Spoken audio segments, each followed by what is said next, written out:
Carpet সেটাকে machine দিয়ে বা লিকুইড সার্ফ দিয়ে কি হবে পরিষ্কার করা হচ্ছে মেশিনের মাধ্যমে। দেখুন এটা একটা কার্পেট, এটাকেও ওই একইভাবেই পরিষ্কার করা হচ্ছে মেশিন দিয়ে। মেশিন দিয়ে করলে কি হয়, যত নোংরা আছে সব বেরিয়ে গিয়ে একদম নতুন হয়ে যাবে।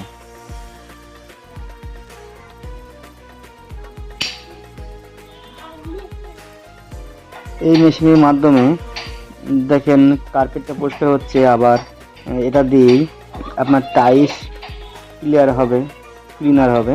আচ্ছা, টাইলসটা একদম নতুনের মতো হয়ে যাবে পরিষ্কার হয়ে। যে টাইলসগুলো একটু ম্যাট ফিনিশ থাকে সেগুলোকে পরিষ্কার করা হয়। আবার এই মেশিন দিয়েই ডায়মন্ড পলিশ করা হবে মার্বেল। এই যে মার্বেলটা দেখছেন নিচে বিছানো আছে, যেটা